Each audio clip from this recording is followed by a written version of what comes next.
The Gospel of the Lord. In the beginning was the Logos, and the Logos was face to face with God, and the Logos was God. He was in the beginning with God. All things came into being through him.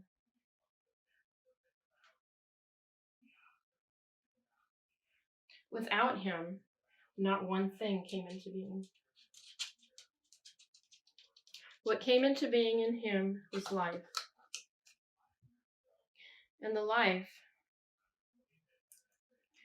was the light of all people. The light shined in the darkness, and the darkness did not overcome it. The true light, which enlightens everyone, was coming into the world. He was in the world, and the world came into being through him. But the world did not know him.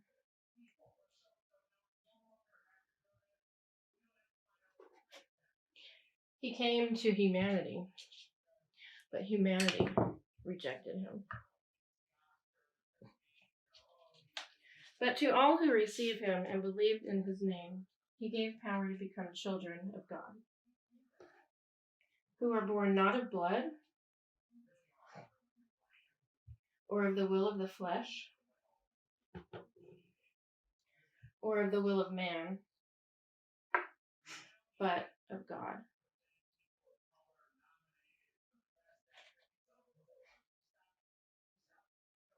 And the Logos became flesh and lived among us. And we have seen his glory. The glory is of a Father's only Son, full of grace and truth. From his fullness, we have all received grace upon grace.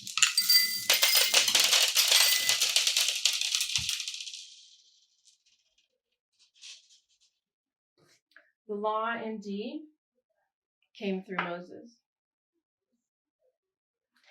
Grace and truth came through Jesus Christ. No one has seen the Father. It is God, the only Son, who is close to the Father's heart, who has made him known. The Gospel of the Lord. Merry Christmas, everyone. I wanted to share this with you. I created it a few years ago for children, and it's a beautiful story. And when I spent months contemplating it, because how was I going to teach children the gospel, like what it actually is? And one day I had a vision of the sun and rays, and so that's what you see on the floorboard here, or the storyboard.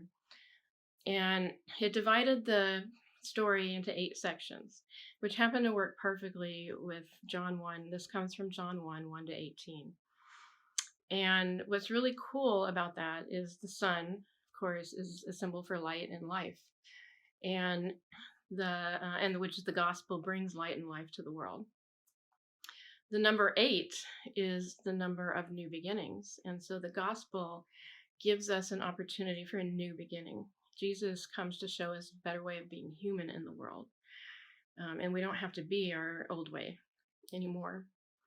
And so those things were just kind of cool additions. But when I went through this, it opened my eyes to things I had never seen before. And so I just want to point out all of the instances where it says all. Jesus was the light for all people. He enlightened all people.